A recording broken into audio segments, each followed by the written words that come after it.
Kung Fu? That's just dancing, man. Dancing for the camera. He said it loud. He said it so the whole crew would hear, and the whole crew did hear, because that was the kind of man he was, a man who never said anything quiet in his life, a man who'd learned a long time ago that if you said a thing loud enough, and you were big enough, nobody argued, and people laughed when you wanted them to laugh, and that was as good as being right. He stood there on that soundstage with his arms crossed over his chest like the front of a truck, and he looked down, way down, at the lean young man in the black training clothes, and he grinned, and he said it again, just to make sure. Dancing. And the young man didn't argue. That's the first thing you've got to understand about this story, friend, because it's the whole story really, hidden right there at the front where nobody looks. The young man didn't argue, didn't defend himself, didn't get loud back, didn't get small, didn't do either of the two things a man does when you call his life's work a joke in front of a room. He just looked at the big man for a second, 1 second, the kind of second that doesn't feel like anything when it's happening and feels like everything later. And then he walked over to a folding table by the wall where the stunt gear was stacked, and he picked something up off it. A focus pad. You know the thing. Flat leather mitt, padded face, straps on the back for your hand. The thing a trainer holds up so a fighter can throw shots into it. The young man picked it up off that table, fitted his hand into the straps, and walked back across the stage, and he held it out to the big man. Flat. Steady. At arm's length. And he said, quiet, this time, so quiet the crew leaned in to catch it, he said, then dance with me. I want to stop right there. 3 seconds in and I want to stop, because I've been doing this a long time, and I know what you're doing right now. You're getting ahead of me. You're picturing the big man swinging and the young man slipping it and laying him out, because that's the story you've heard 100 times, and it's a good story. I tell it myself.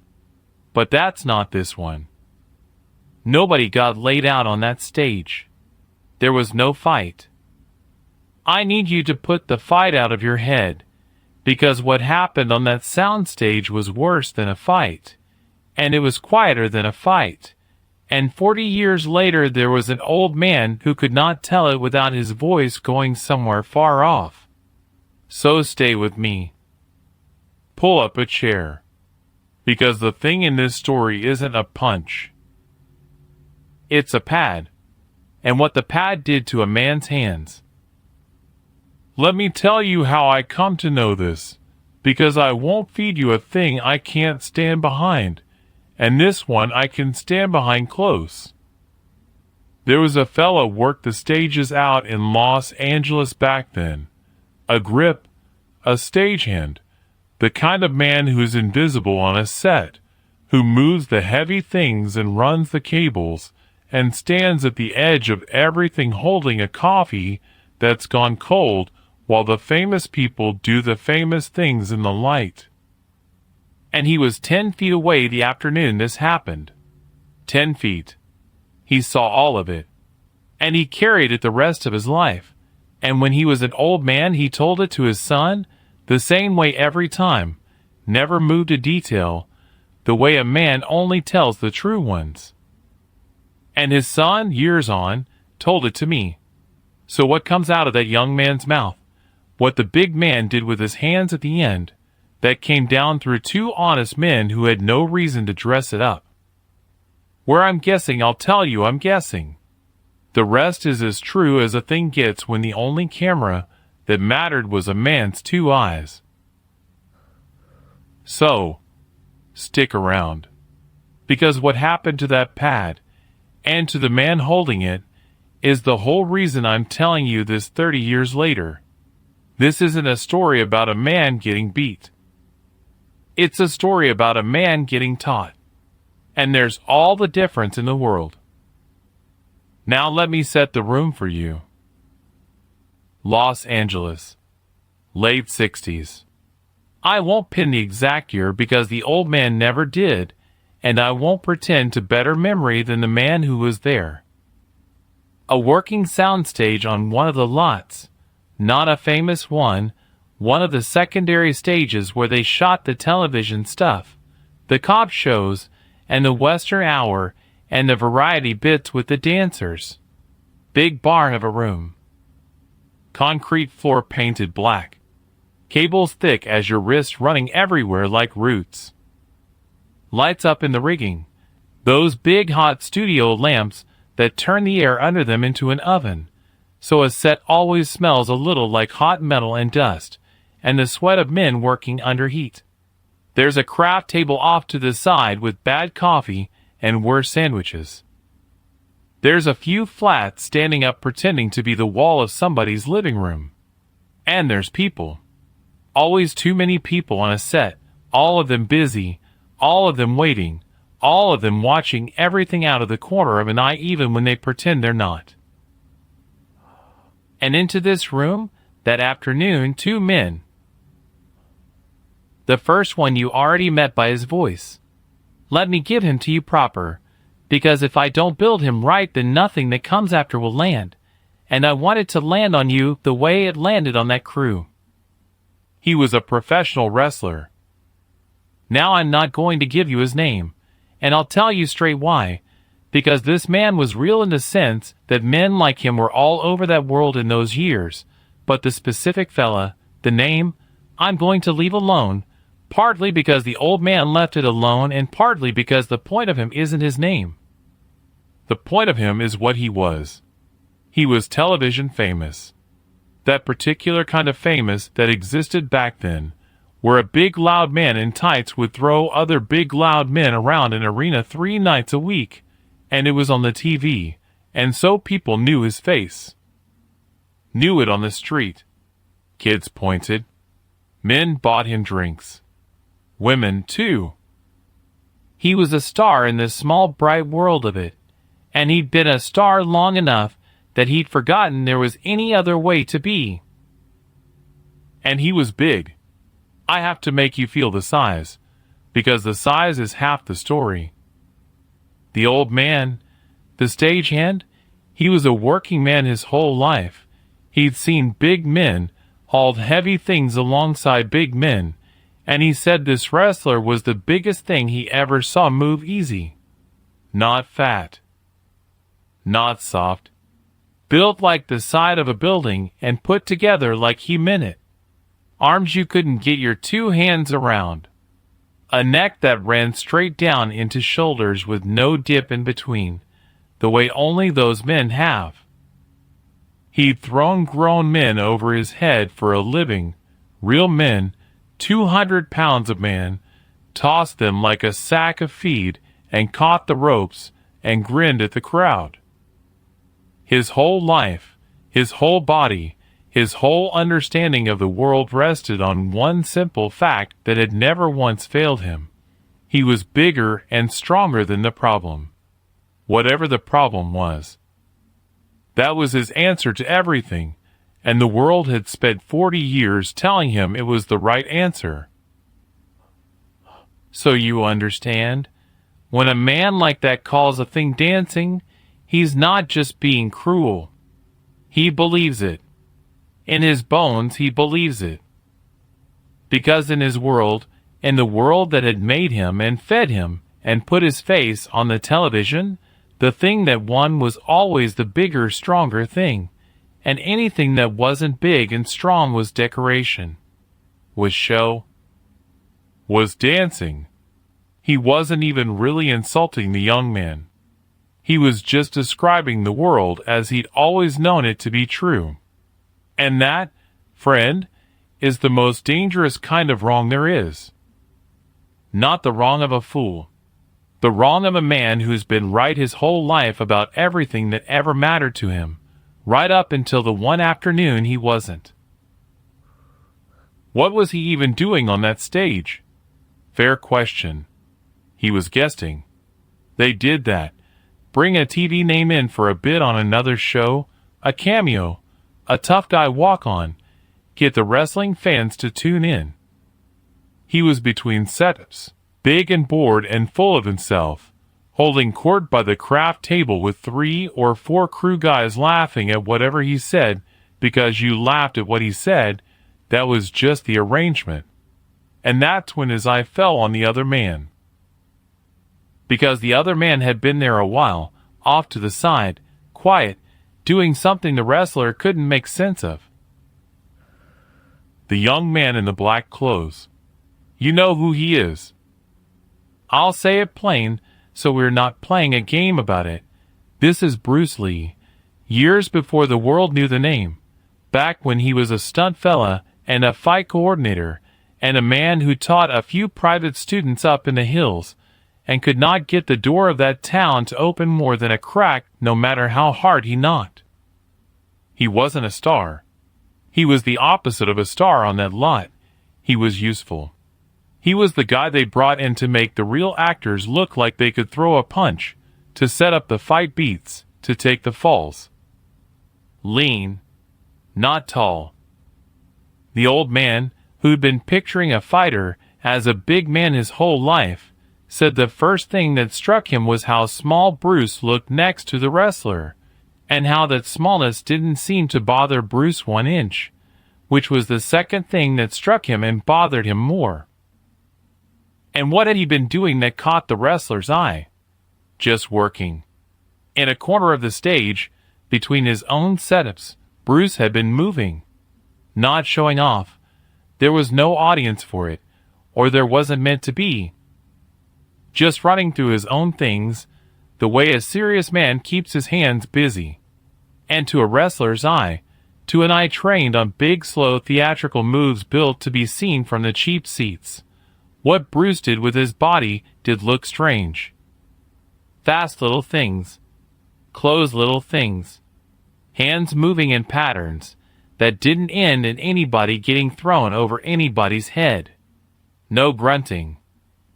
No selling it to a crowd. Quiet, fast, contained. It looked, to the wrestler, like dancing. So he said so, loud, to the crew. Look at this guy. Kung Fu. And he laughed his big laugh, and the crew laughed their arranged laugh, and Bruce kept working and didn't look over, and the old man caught this. The old man was sharp about people the way invisible men get to be, which only made it worse. Because the wrestler was used to filling a room, was used to being the weather. And here was this little fella in black who hadn't noticed the weather, who was just working in his corner like the biggest man on the stage wasn't even there. A man like that can't stand to not be the weather. So he pushed off the craft table and he walked over, and when he walked over, the old man said, the whole stage felt it, the way you feel it when something heavy starts to move. He walked into Bruce's corner, planted himself, crossed those arms, and looked down, and said it to the man's face this time, not to the crew. Looked down at Bruce Lee and said, "That's not fighting, friend. That's dancing. You do that to a real man, a man my size, you'll get folded up like a lawn chair." And he grinned, expecting the room's laugh. And here's where the old man's telling always slowed down, every time his son said, because the room didn't laugh that time. The room had gone quiet. Crew guys who'd been laughing a second ago found things to look at on the floor. Because some animal part of every man in that room had felt the temperature change, even if not one of them could have told you why. Something was about to happen, and nobody knew what, and that not knowing is its own kind of held breath. And in all that quiet, Bruce stopped moving, turned, looked up at the big man, and the old man swore the kid wasn't angry. That was the part he could never get over even 40 years on. Not angry, not scared, not even much bothered. If anything, the old man said, the kid looked a little sad. Like a man looks at a problem he's seen 1,000 times and is tired of seeing. He looked up at all that size and that certainty and that grin, and something passed behind his eyes. A decision, the old man thought, a quiet sorting out of what to do, and then he walked to the table and picked up the pad. Now I told you there's no fight in this story, and there isn't. But don't you dare relax. Because what's coming is going to cost that big grinning man more than any beating ever could, and it's going to cost it slow, in front of everyone, and the worst of it is going to happen inside his own 2 hands where nobody can see it, and everybody can. We're going to get to the pad. We're going to get to. Show me! We're going to get to the one moment, the single moment, one beat of 1 second, that took a man who'd been certain his whole life and emptied him out right there standing up, with his feet still under him and not a mark on him. But first I've got to tell you who else was in that room and why they mattered. Because there was a third man on that stage who matters more than either of the 2 I've named, and the whole thing turns on him, and you haven't met him yet. Stay with me. The third man. He was younger than the wrestler and younger than Bruce both. Barely more than a kid, the old man said, maybe 19, 20. He was a junior grip. Lowest thing on the stage. The fella, they sent up the ladders into the hot rigging to move a lamp 2 inches when the cameraman didn't like a shadow. The fella who coiled cable and ran for coffee and got yelled at by everyone and yelled at by no one in particular. Because that's what the bottom of a working set is. A place where blame rolls downhill and lands on whoever's standing lowest. And he was standing lowest. He was also, the old man said, the reason any of this started, though the kid never knew it, and the wrestler never knew it, and even Bruce probably never put it together, and only the old man, watching from his 10 feet of invisible distance, ever saw the whole shape of it. Because of what the wrestler had done to the kid an hour before. See, the old man told it in order, the right order, and the wrestler's mouth had been busy long before it ever got to Bruce. An hour earlier, that big man had been bored between setups. A bored man with power in a room is a fire looking for something dry, and his eye had landed on the junior grip. The kid had been carrying something heavy across the stage, a stand or a flat, struggling with it a little the way you do when a thing's almost too much for one man, but you're too proud or too low on the ladder to ask for a second pair of hands. And the wrestler had watched him struggle, and instead of helping, a man his size could have carried that thing under one arm and whistled. He'd made a show of the kid struggling. Loud. For the crew. Look at this. Look at him. They feeding you out here, son? You want me to get that? You want me to get that for you, sweetheart?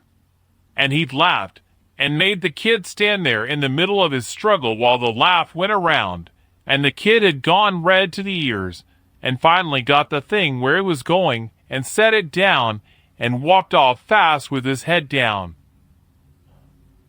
The old man said you could see the kid wanting to disappear into the floor, and couldn't, because there's nowhere to disappear to on a soundstage. Everybody's watching everything. Now hold on to that, because it's going to matter. Tuck it away. The big man humiliated the smallest man in the room for sport, an hour before he ever turned his mouth on Bruce. And Bruce, and this is a guess, the old man admitted it was a guess, but it was the kind of guess a man earns from watching a thing close. Bruce had seen it. From his corner. had watched the big man pick the smallest target in the building and squeeze him dry for a laugh, and had said nothing and gone back to his work. But the old man always believed, and I believe it too, friend, because it fits the shape of the man we're talking about, that Bruce had filed it away. That when the wrestler came swaggering over an hour later to call Bruce's life's work dancing, Bruce wasn't only answering for himself. There was a red-haired kid somewhere on that stage who'd been folded up in front of everyone and couldn't fight back. And the man in black hadn't forgotten him. So when Bruce picked up that pad, keep all of it in your head now, the size, the certainty, the laughing crew, and the kid the big man had crushed for fun. When Bruce picked up that pad, it wasn't a stunt fella defending his pride. It was something colder and cleaner than that. It was a man deciding to teach a lesson that needed teaching, to a man who'd been spared the lesson his whole life, in front of the exact people who'd watched him hand out cruelty an hour before. That's not ego. Ego's loud. This was quiet. This was a man balancing a scale that nobody else in the room even knew was tipped. All right, back to the corner. The pad's in Bruce's hand. Then dance with me, Heath said. The wrestler looked at the pad, looked at the little man holding it out flat at arm's length. And here's the thing, the wrestler's grin got bigger, because in his mind, the little man had just made a mistake. The little man had just handed him exactly the thing he understood. A target. Something to hit. The whole confusing business of fast little hands and patterns that didn't end in a throw, all that dancing, and now suddenly here was a flat pad held up to be punched, which was a thing that made sense to him, a thing from his world, a thing he was good at. He thought Bruce had blinked. He thought Bruce had backed down into the wrestler's own language. He thought, the old man was sure of it, that he'd already won, and now he just got to enjoy it. You want me to hit that? The wrestler said, loud again, to the crew, the showman warming up. You want to see what a real man does to your little dancing pad? And Bruce said, quiet, level, not a flicker, I want you to hit it as hard as you can. Oh, the crew loved that. The old man said you could feel the room lean in, the bad afternoon suddenly turning into the best entertainment anybody'd had on that lot in a month. Because now it was a contest a man could understand. Big man hits pad. How hard can he hit it? Will the little fella's arm buckle? Will the little fella get knocked back on his heels holding it? There were already, the old man said, a couple of crew guys grinning at each other, putting their money, not real money, just the money of attention, on the wrestler folding this stunt boy up the same way he'd promised. Because look at them. Just look at the two of them. It wasn't even a question. The wrestler rolled his shoulders, took his time. A man who's performed his whole life knows how to take his time. He set his feet, planted the back foot, dropped his weight, and he wound up. The old man said he wound up big, theatrical, a haymaker, a punch built for the back row of an arena, because that's the only kind of punch a man like that ever learned to throw, the kind that's meant to be seen as much as felt. He pulled that fist back behind his shoulder like a boulder, and the whole stage held its breath, and he drove it forward with everything he had, with all 200 and some pounds of television-famous certainty behind it, straight into the flat leather face of that pad. And the pad didn't move. Now I want to be careful here, friend, because this is the moment. And if I oversell it, I lose you. And if I undersell it, I cheat the old man who carried it 40 years.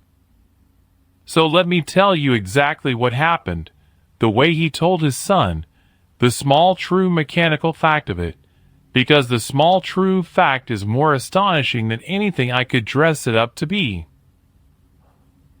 The wrestler hit the pad as hard as he could hit anything. A real blow. The kind that had put men on the canvas. And Bruce, holding the pad at arm's length, this lean man who looked like he'd get folded like a lawn chair, Bruce did not get knocked back. Did not stagger. Did not even, the old man said, take a step. The arm holding the pad gave maybe an inch, the way a wall gives an inch when a truck taps it, and then it was just still. The wrestler's enormous punch landed and went nowhere. Disappeared into the pad, and the still arm behind it like a stone dropped into deep water. One thud, flat and dull, and then quiet. And the wrestler felt it in his own hand. That's the part. That's the whole part, right there, and you've got to feel it the way he felt it. When you hit a thing as hard as you can and the thing doesn't move, all that force you threw forward, friend, it doesn't vanish. It's got to go somewhere. And where it went was back. Straight back up his own arm. The shock of his own unanswered punch rang up through his wrist, up the forearm, into the elbow, jarred up into that boulder of a shoulder, and rattled something loose in the socket of it. He'd thrown his whole self at an immovable thing, and his whole self had come bouncing back into his own body, and his hand, his big famous hand, sang with the pain of it. The grin came off his face. It didn't drop all at once. The old man was particular about this, and so I'll be particular too. It came off in stages, like watching ice go off a windshield. First the surprise, the eyebrows, the little flinch, the not understanding. The man looked at his own hand like it had betrayed him. Then he looked at the pad. Then, and this is the one the old man said he'd never forget if he lived to be 100. Then the wrestler looked at Bruce's arm. The arm that had held the pad. That lean arm that hadn't moved. And you could see the man's whole life trying to do arithmetic that wouldn't come out. Because it could not be. A man that size could not be reaching the math where a man that small holds still against his hardest punch. It broke a rule that had never once been broken for him in 40 years. And Bruce, the old man said, Bruce hadn't moved his face at all. Still flat. Still a little sad, even. He just looked at the wrestler holding his ringing hand, and he said, quiet, no triumph in it, nothing for the crew, just for the big man. Again! One word. And the old man said the way Bruce said it was the worst part. Worse than if he'd laughed, worse than if he gloated, worse than anything a winner usually does. Because there was no winning in it.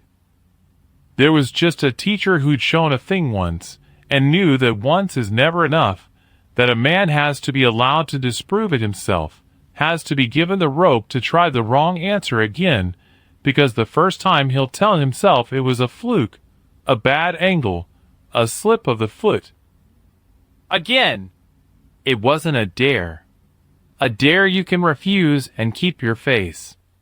This wasn't a dare.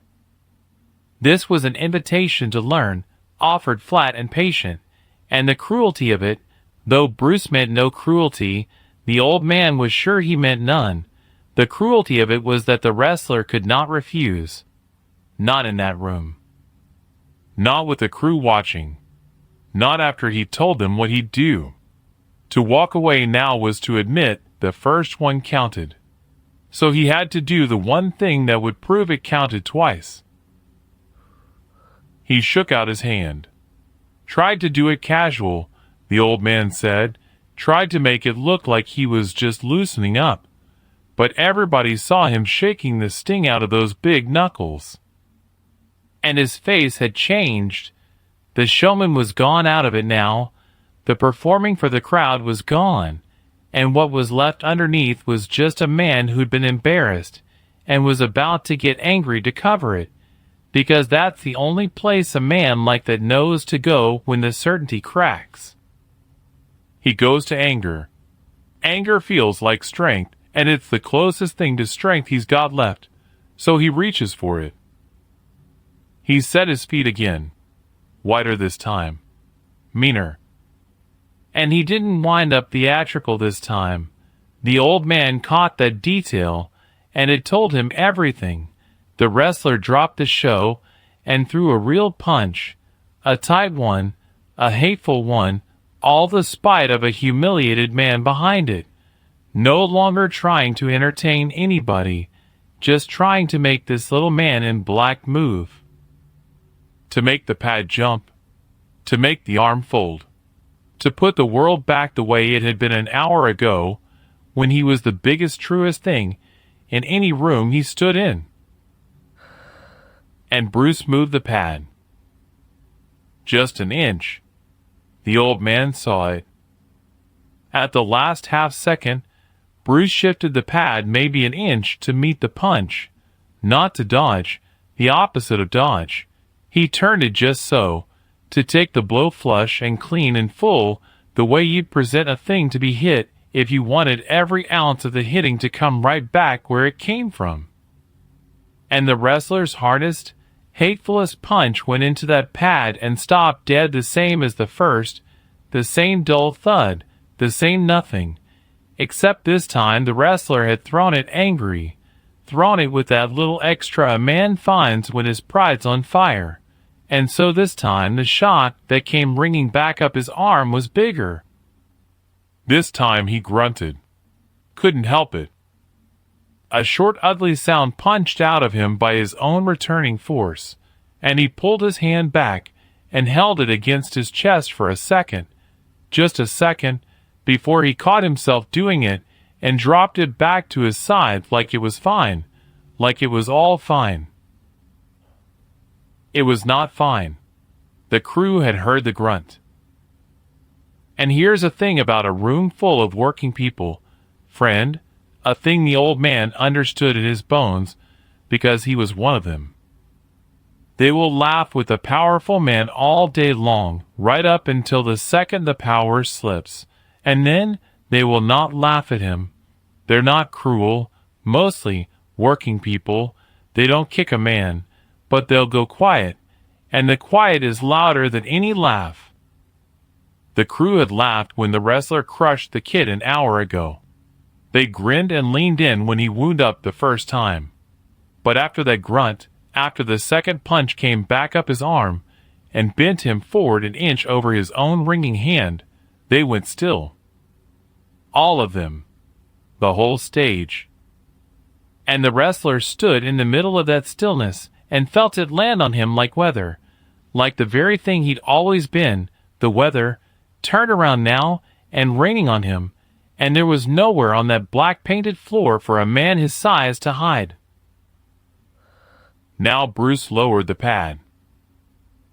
The old man said this was where it turned, not from the punches were just the proof, the demonstration, but here, when Bruce lowered the pad and stepped close, because everybody figured the lesson was over. Big man can't move the little man's pad. Ha, fine, point made. Let's all go back to work. That's what the crew expected. That's what the wrestler was praying for. You could see it, the praying for it to just be over. But Bruce didn't let it be over. Bruce stepped in close, and the old man held his breath here, because a man does not step close to a humiliated giant. That's how you get killed. That's how the giant gets his strength back, by closing the distance where size wins. Bruce stepped right in under all that height, looked up, and he did the thing nobody in that room could have predicted. He held the pad out again, but not for the wrestler to punch. He turned it around, strapped it onto his own hand, and he said, quiet, to the big man, "Now you hold." The wrestler stared at him. "Hold the pad," Bruce said. "Hold it like I held it. As hard as you can. Brace it. And I'll hit it once." And the old man said you could watch the wrestler's whole mind scramble for the trap in it, because there had to be a trap, but he couldn't find it. It was the simplest thing in the world. Hold a pad. He'd just thrown his best at a man holding a pad, and the man hadn't budged. So now all he had to do was the easy half, the holding half, the half any fool could do, brace a pad, and let the little fella tap it, and surely, a man his size could at least hold still against the punch of a man who weighed what one of his legs weighed. Surely that. If he couldn't hit the pad out of Bruce's hand, by God, he could at least hold it against Bruce's little dancing fists. It was the one piece of ground left where his size had to win. Had to. The math demanded it. So he took the pad, strapped it onto that enormous hand, set his feet, wide, low, braced, a man bracing a door against a flood, and he leaned his whole great weight forward into it, 200-some pounds anchored down through the floor, and he held that pad up flat and ready, and he set his jaw and he nodded. Ready. Go on. Hit it, little man. Do your dance. And Bruce stood in front of him, close, maybe a foot off the pad, and he didn't wind up. That's the thing the old man could never make his son understand, and the thing I'm going to have trouble making you feel, friend. So let me just say it plain, and you sit with it. Bruce didn't wind up. There was no haymaker, no theatrical pullback, no shoulder loaded behind it. His hand was already near the pad, inches off it, and from those few inches, standing nearly flat-footed, no room to build any speed a man's I could see, from right up close where there shouldn't have been any power to find at all. He hit it once. And I've got to leave you right there for a breath, because what that 1 inch did to a man twice his size, what it did to the wrestler's brace, to his feet, to the certainty he carried 40 years, and to the thing that came up out of his own mouth in the second after, that's the moment the whole story was always walking toward. That's what the old man carried to the end of his life. That's the beat that took a grinning giant and emptied him out standing up.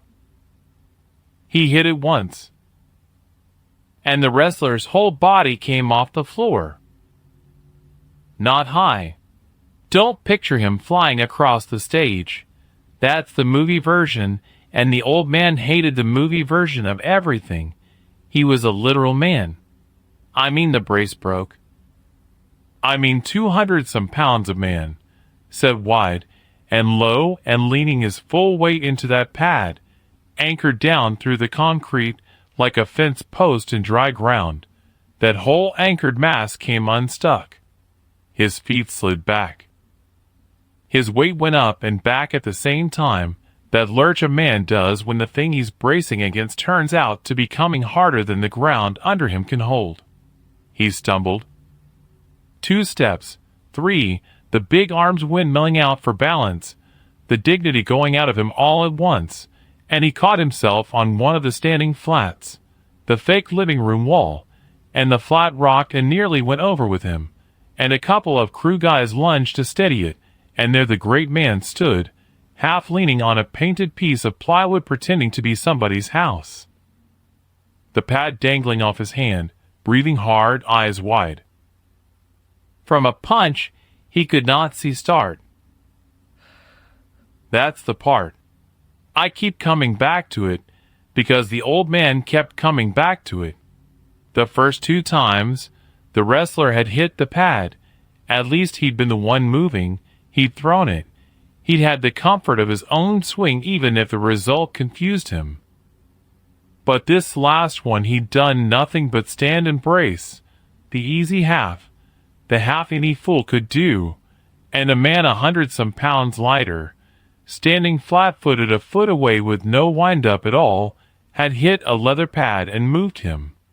Moved all of him. Took his bracing and his weight and his 40 years of being the immovable thing, and undone it with a punch that traveled maybe 3 inches. Now here's where I've got to step in for a second, friend, because I've held the pads. I've held pads for big men and hard men, 30 years of it, men who could hit, real hitters. And there's hitting hard, and then there's what the old man was describing, and they are different animals. A big man's punch, even a real one, you can ride it. You set your base, you take it on the pad, you let the pad and your arm and your braced body eat it up and spread it out, and a strong man holding right can take a very hard punch and barely rock. That's the normal physics of it. That's what the wrestler expected when he braced. He expected the normal physics, where the bigger braced man wins the holding contest every time. What he got instead was a thing that doesn't ride out, a thing that goes through the pad instead of into it, that arrives all at once in one place instead of spread across the swing. And a braced man can't eat that, because there's nothing to ride. It's just suddenly through you and behind you, and your own weight is betraying you backward. That's the famous thing. You've heard the name of it. I'm not going to wave the name around like a magic word, because the old man never used it, and the magic word does the thing a disservice. But you know what it is. The power that doesn't need the distance. The hit that's already arrived before your eye tells you it started. That's what put 200 pounds of certainty back on its heels against a plywood wall. And the room was dead silent now. Dead. Not a tool, not a cough, not a foot scuffing the floor.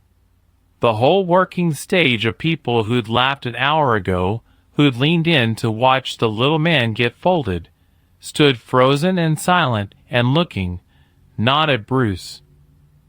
The old man caught this, and it's the thing that tells you he was a real witness, and not a man embroidering a tale. They weren't looking at Bruce. They were looking at the wrestler. The way you look at a building when a crack runs up the front of it. Not cruel. Just unable to look away from a big thing failing. And Bruce didn't press it. That's the whole man right there, the entire shape of him in what he did next, which was nothing. He didn't grin. Didn't turn to the crew for the look that says you see what I did. Didn't say a clever word. He unstrapped the pad off his own hand, quiet, and he set it back on the folding table where it had come from, careful, like a man putting a tool away after a job. And then he stood there and just let the big man have the room.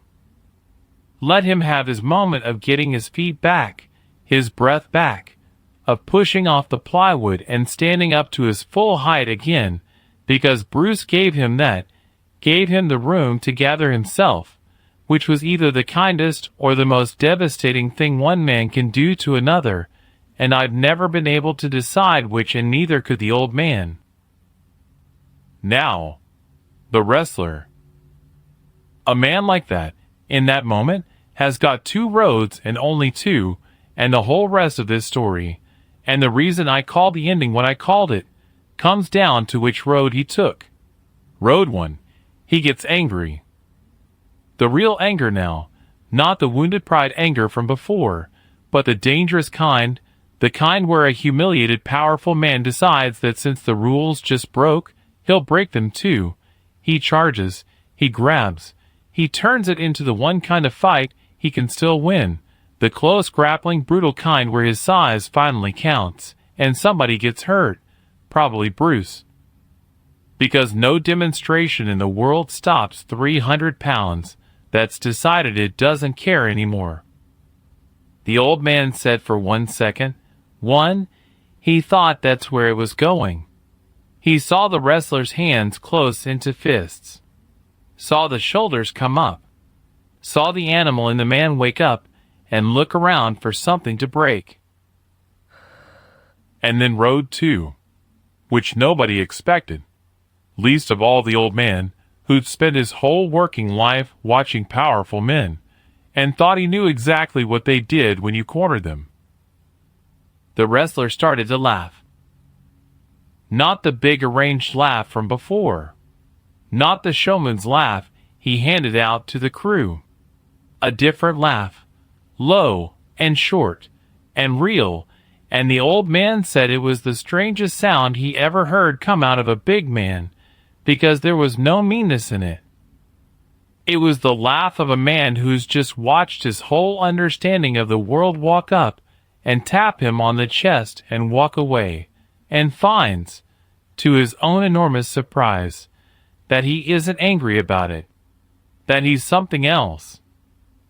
That underneath all that certainty there'd been a man this whole time who'd been waiting, maybe his entire life, for the world to finally show him something he couldn't already do. He looked down at his own hand, the one that had hit the pad and gotten hurt, the one that had held the pad and gotten moved, flexed it.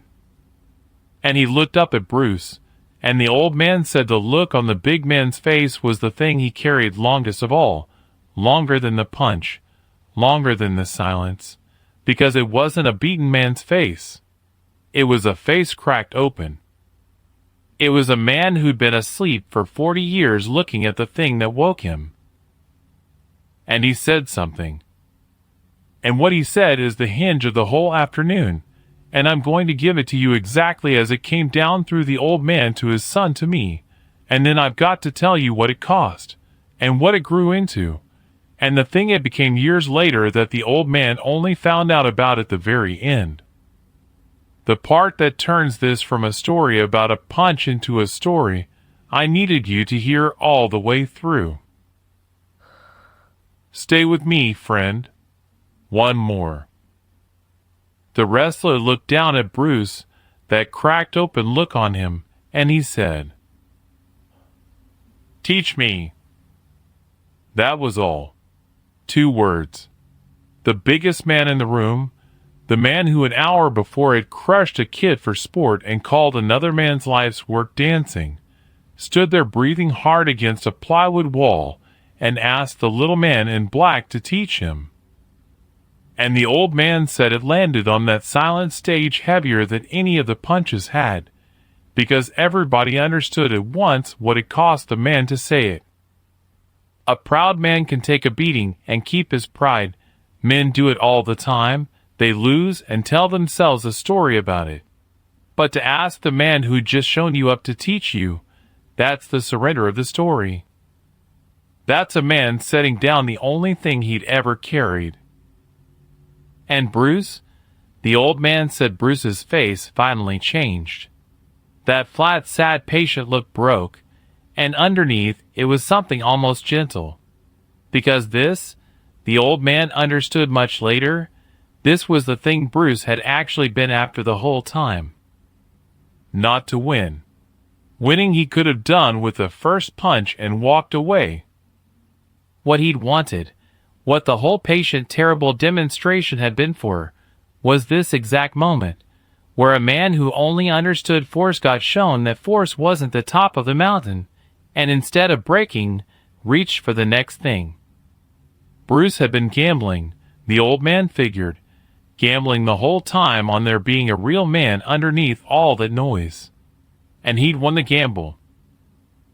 But here's the turn. Here's why I made you sit through all 5 parts. Bruce didn't say yes.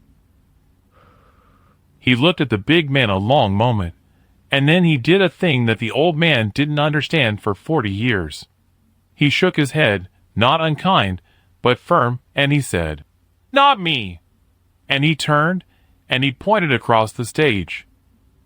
At the kid, the junior grip, the red-eared boy the wrestler had humiliated an hour before, who'd been standing at the back of the crowd this whole time with his coil of cable, watching, forgotten by everyone.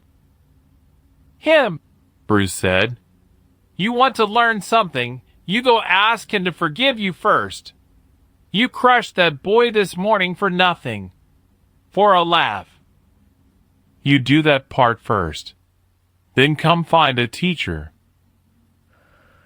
And the old man said the stage held its breath all over again, because nobody had seen that the man in black had been keeping score for the kid this whole time. The crew had forgotten the kid. The wrestler had sure forgotten him. But Bruce hadn't. The whole demonstration, every punch, it hadn't been about Bruce's pride at all. It had been about the smallest person in the room who couldn't fight back. Bruce had taken the lesson the big man tried to teach the kid. You're nothing, you're weak. The strong man does what he wants. And he'd handed it right back flush, the way he'd handed the punch back, all of it returning to where it came from. And the wrestler, God, the old man said, the wrestler walked across that stage, in front of everybody, and he stood over the kid, who flinched, who thought he was about to get it worse. And the big man got down, crouched to come level with him, and said something low, just to the boy, that nobody else heard. And the kid's face did a thing, and the big man put out that enormous hand, the hurt one, and the kid, after a second, shook it. That's where the old man's part of it ended. Filming resumed. Bruce went back to his corner. The afternoon ran on. He figured he'd never know what came of any of it. A strange hour on a strange lot. The kind of thing that happens and dissolves. But here's the last thing. The thing he only learned near the end of his life, which is why he told his son, which is why the son told me. That kid, the junior grip, he didn't stay a grip. Years later, the old man pieced it together slow, from a magazine, from a name he half recognized. That boy had become a stunt coordinator. A good one. Ran his own crew. And he had a reputation, this kid turned man, one specific reputation that everybody in that line of work knew him for. He would not allow a big man to be cruel to a small one on any set he ran. Would not have it. Threw people off jobs for it.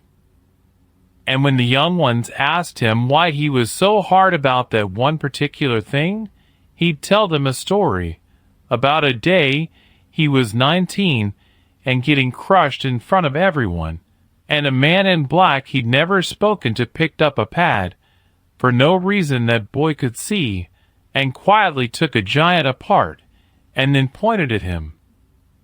At the nobody, at the lowest thing in the room, and made the whole world turn around and see him. He didn't have to, the kid turned man would say. I was nobody to him. He did it anyway. So now I do it. That's the whole reason. Somebody did it for me once. That's what the old man carried, friend. Not the punch. The punch was just the thing that got everybody to look.